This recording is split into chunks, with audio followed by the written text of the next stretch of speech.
Hi everybody, happy Sunday. I hope you're doing well. I just wanted to come on here and share a brief overview of my story, which God led me to write my book, Overcoming Depression with God in Therapy.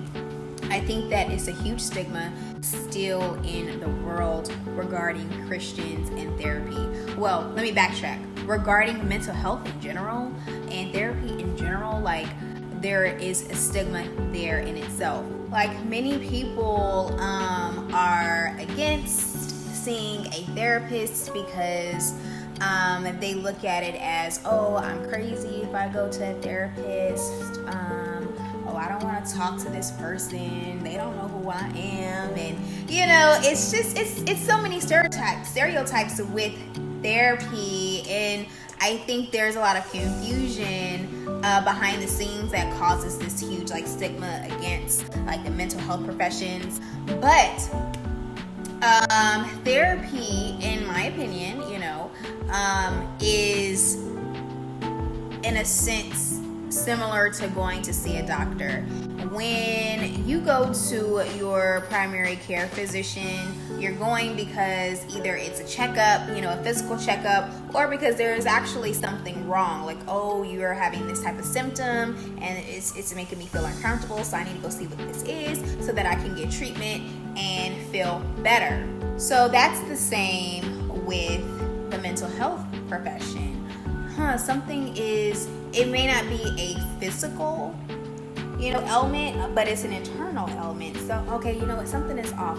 I don't know, I'm having these feelings and I just want to go talk to somebody to see why I'm having these feelings and to, talk through it. You may not necessarily get diagnosed with something. It just may be counseling for whatever your presenting problem is. Now, if it is something that needs to be diagnosed and possibly treated with medication to balance out hormones and so forth, then that will come if that's needed. But that's not in every case. So, for example, if I'm going through a career change, I might need to go see a counselor because I feel some confusion regarding which path I want to go down. And you might just need somebody to talk to, and sometimes your friends and your family may not be the best individuals who you can communicate with because they think, oh, you're just tripping, you need to stay on that job, girl, you making all this money, or what, you need to stay with them. You may need to talk to somebody else to have just that wise counsel, voice of reason, and really figure out the answers that are already embedded within your heart and in your mind and in your internal world, right? So saying all that to say, with Christians in therapy, it's even more of a stigma because in a lot of backgrounds, you shouldn't need a therapist. You just need God. God can heal you, And there's instances in the Bible where God had delivered people and healed individuals like that. So it's more so you just need to pray it off of you, baby. You need to do a fast. Go ahead and do that. You don't need to go see a therapist. God can heal you, which he can. He can heal you. However, he also has placed individuals in the world to help and be an aid to the things that you're already doing within your faith. So I see a lot of Christians, we still go to medical doctors, right? We got a little ailment. We not saying, oh, no. I broke my knee. I broke my leg. So God can heal my knee and my leg. God's gonna do that. So I'm just gonna keep limping until God heals my leg. No, you go to a doctor and you get your surgery or whatever that you need, and you then proceed with your healing. You do the necessary things at home to make sure you heal 100%. And same thing with counseling. You're gonna go see a therapist to see what it is.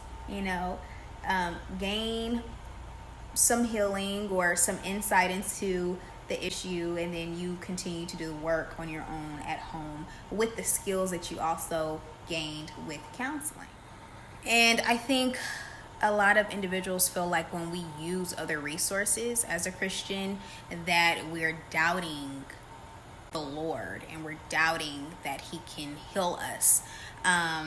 In my opinion, it's not a doubt. I don't doubt that the Lord can heal me. I know that he can heal me. But faith without works is what? Dead. So we have the faith and we have to couple it up with some works, and then we can get our healing. Okay, so like the issue with the woman of blood, she was bleeding for 12 years. She had faith that the Lord can heal her, but she had to get and journey to him and touch the heel of his garment, and then her faith, healed her. But imagine this journey that she had to go on, right?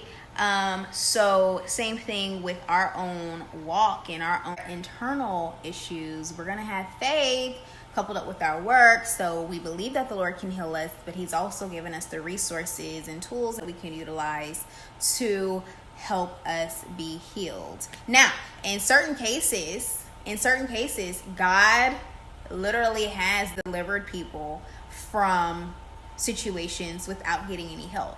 So definitely not knocking that. But I'm also not knocking getting the help. It's okay to get help if you can't do things in your own strength, which we can't really be doing things in our own strength. But there are also numerous instances in Bible verses in the word that talks about getting wise counsel. So that also goes in conjunction to why therapy is okay, because the Lord wants us to get wise counsel and seek guidance in certain situations. Let's get to the meat of this video. So in early 2000, I want to say 2012-ish, 13-ish, I did have my own experience with depression. And it was based off, mine was triggered because of a little relationship, a little dude that I was so in love with. And then he ended up moving on with another chick, right? But it really broke my spirit down, honey. Like no other, okay? Back then, I was constantly wondering, why her, not me? I'm bomb. I just knew this man was gonna be my husband, and it really just dampened my spirit. And I remember talking to my friends, and they were like, oh well, girl, we were young. They were like, girl, you'll bounce back. Oh, he's lame, he's this, he's that, you're beautiful, you're gonna have another dude like that, X, Y, and Z, And it was okay for that moment, but I needed more, and so I would constantly talk to them about my issues, and I was social media stalking them, and I'm always giving them the little updates and stuff. And I could tell that my friends, they just were getting tired. It was the same old, and I was listen, girl,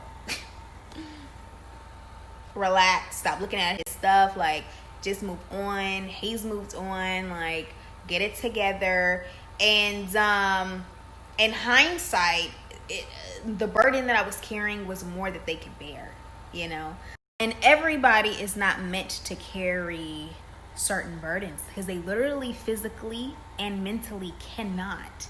Okay, some people have to experience situations to be able to sympathize or empathize with you.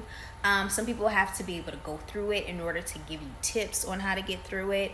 And so all of my crew at that time, none of them had experienced the heartbreak the way that I did at that time. Later on in life, they did, but at that time, I was the only one. So eventually, they all turned their ears off, and I didn't have anybody, right? So here I was with my thoughts in my internal world, right? And I didn't have anybody to really talk to except for my wise counsel and God. And so I remember with my depression, I knew I was depressed because I could no longer feel. I could not really hear. I explained it as being in a soundproof world, like a soundproof glass, where I'm talking to you, we're communicating and having conversations, but I don't really know what you're saying because I'm still in my thoughts, right? And so I am now mimicking your behavior. So if you start laughing, then I realize, oh yeah, you said something funny, let me laugh too. Hilarious, girl. Hilarious. And I was doing that for like all types of emotions, just watching the other person's facial expressions and like repeating that, mimicking, and so forth. And a little disclaimer, prior to being depressed, I used to be on the other end where I could not understand people that was depressed. My own ignorance, I was young, and I just could not understand how people could just be sad all the time. It was like one of those instances where I'm like, oh, just get out of it. Like, why would you let somebody make you mad? Why would you let a situation make you sad? You know, just pop out. You better pray. I was one of those. Just pray about it and move on. God quickly humbled me, baby, because once I experienced what I went through, it really showed me how vast the mind is and how like help is needed, and it's beyond just pray about it and get out. In certain cases you have to do a little bit more than just praying. Like, it's a lot of work that you have to do to try to get out of that hopeless state, okay? And so my book was developed from that experience that I encountered, and I go into detail about my experience with battling depression and overcoming it using the integration of theology and psychology was very vital for me to overcome and gain my healing. And so I created this little tool guide. It's an ebook to help other individuals have a tool to lead them towards their own healing. And I just, want you to know that I'm here with you. I understand your pain. I understand the struggle. It is real. I've been there. And I just want to be used as a testament for other individuals and let you know that you can make it. Like, male and female, you can make it. You can get through it. You can overcome. Your hopelessness will be replenished and you will become hopeful. You will be happy again. And I know it's so much easier said than done. People used to tell me this too while I was battling. Girl, you'll get through it. You'll be happy again. And I couldn't hear it because I was so sad. So hearing that, it's just like, oh. And I just could not wait to be on the other side. They say, oh, the light is at the end of the tunnel. I could not see it. It was like I was walking through pitch blackness. Like, I could not see this light.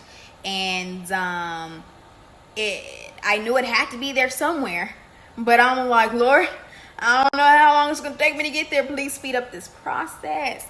And I couldn't speed up the process. And God even spoke to me and was like, girl, you're going to have to go through this. You're going to have to go through it. And I finally got through it. And I'm so grateful for that experience. I don't wish that on nobody, but I am literally grateful for the experience because experiences really help individuals grow in so many different areas. And had I not had that experience, I think I would still kind of be slightly ignorant to what depression really feels like. And I think it helped fine-tune my counseling skills to really be able to be centered with my clients, my future clients when I have my own practice. But to really understand them deeply when they come in and they're battling with depression too. you know. There are a lot of counselors who have never been through depression, and so don't write them off. You don't have to go through depression to have sympathy or empathy, and to really understand what an individual is going through. But I think just for me, that made me a better person and a better future counselor. So I just want to give you some encouragement, some tools, some brief tips. I even have this workbook at the back that you can use. And the work is like 21 days. It has a space for you to answer some questions and write verses down, write a prayer. And each page is like slightly different and unique. Like some of the pages I have written prayers for you. Others I've written the verses out, and then on the other pages, you can write in your own verses or your own prayer and so forth. And I have this very beautiful prayer at the end for you and your journey. But I hope that my book helps and reaches the individuals that it needs to. It's only $10. You can find it in the link in my bio. And please DM me, message me, and we can have a conversation about any of the issues or presenting problems that you're going through. I would love to chit chat with you. Also, make sure you check out my blog at www.conversationsbythesea.com. I have blogs on there that range from self-help, lifestyle, health, current events, and so much more with a faith-based twist. So please make sure you check out the blog and leave some likes and comments on there. And most importantly, please know that I'm here for you, and I am looking forward to connecting with you all.